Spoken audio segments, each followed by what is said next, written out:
Welcome back. Meetings can be an effective method to distribute information, communicate with your team and stakeholders, and help keep a project on track. In this video, you'll learn how to organize and facilitate effective team meetings that will lead to a successful project.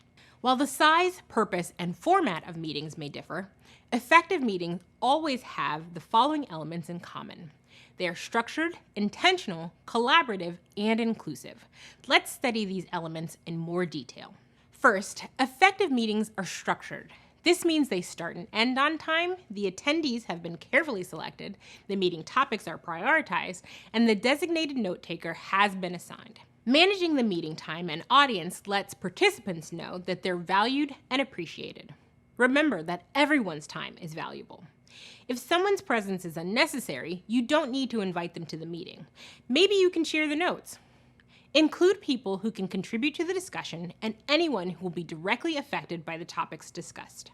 Structured meetings also have an agenda with prioritized topics, so the most important items are given appropriate attention. It's good to think about and set expectations for how long you expect the group to spend on a given topic. This is defined as time boxing, which just means you're setting a time limit for discussion. In a time box, you give each topic a buffer of a few minutes to make sure you're not overpacking your agenda. Keep the meeting time in mind and make sure you've scheduled enough time for the topic you need to cover. If there are several topics you need to address, consider scheduling a few shorter meetings with just 1 or 2 topics as their focus. After your first few team meetings, think about the pacing to know if you need to be more generous with the time given to each topic or if the group has time for a little more. If you get through your topics before your time is up, don't be afraid to call a meeting early. Everybody loves having their time back. Finally, a structured meeting should have a designated note taker, so you or anyone else can refer to the meeting notes later and find out what was discussed. The note taker could be you or another meeting attendee. For this reason, be clear about how, when, and to whom the meeting's outcomes are shared. Again, this all depends on the type of meeting you're having and who is attending. I'll loop back to describe some different types of project meetings in the next video. The next point to consider is that effective meetings are also intentional. This means they have a clearly stated purpose and expectations, which should be in the meeting agenda as well as the meeting invite, so everyone understands why they're attending. The agenda needs to set clear expectations for what needs to occur before and during a meeting. It helps attendees prepare, keeps everyone focused on the right topics, and clarifies meeting expectations and goals. The purpose of your meeting might be to make a decision, assign tasks, propose and vet an idea, or something else. Your meeting's purpose or goal describes the reason you're meeting and what you'd like to achieve. A well-designed agenda increases the group's ability to address problems and prevents wasting time. For example, you may be reviewing last month's business sales and setting goals for the next month. Maybe your group needs to choose coordinators for an upcoming event. Or your goal could be to have your supervisor prioritize a list of tasks. The purpose might change from meeting to meeting, or it could stay the same. If input is needed by attendees, be sure to send any pre-reading materials in advance of the meeting so that everyone shows up prepared to participate. Depending on the purpose, meetings can be formal or informal, have as few as 2 or 3 group members, or have hundreds of attendees.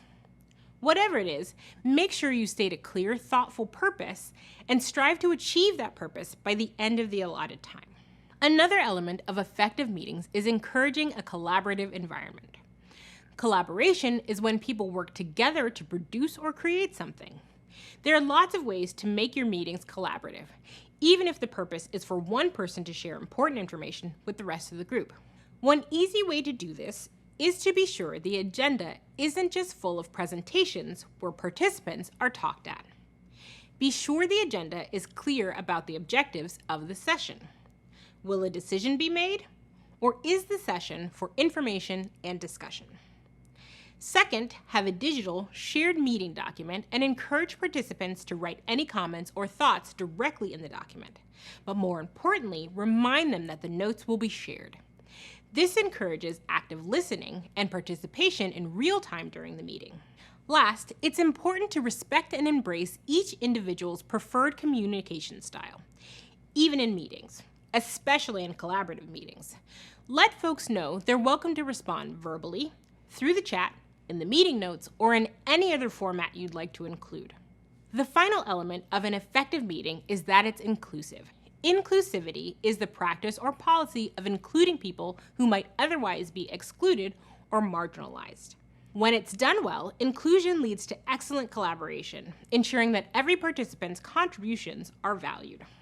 As a project manager, you play a critical role in ensuring that meeting attendees feel supported and included, so offering additional resources for ways to participate is helpful.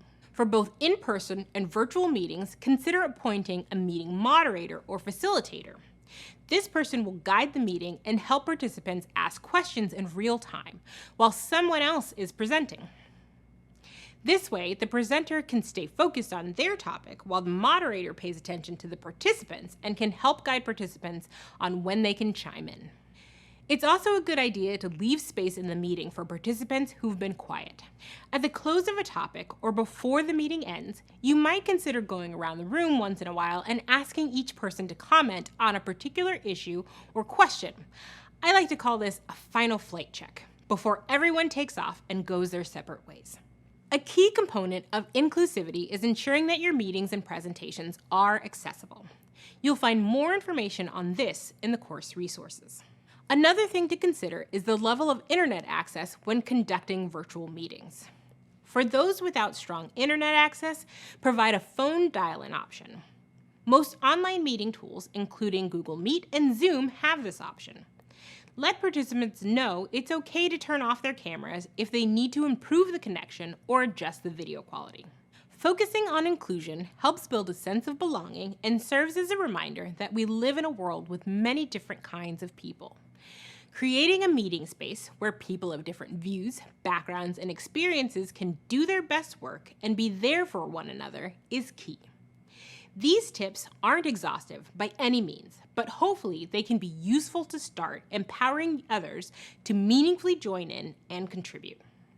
When done right, meetings can be incredibly useful communication tools. That's why it's important to be purposeful when designing meetings that are structured, intentional, collaborative, and inclusive. This will earn you a reputation for running efficient, inclusive, successful meetings where everyone feels appreciated, which is great for your project and your career. Great job! So now we know a bit more about the effective methods to distribute information, communicate with your team and stakeholders, and keep a project on track. We've also learned some of the elements of creating an effective meeting, like including a clear agenda, attendee list, taking detailed notes, and more. In the next video, we'll learn all about the most common types of project meetings.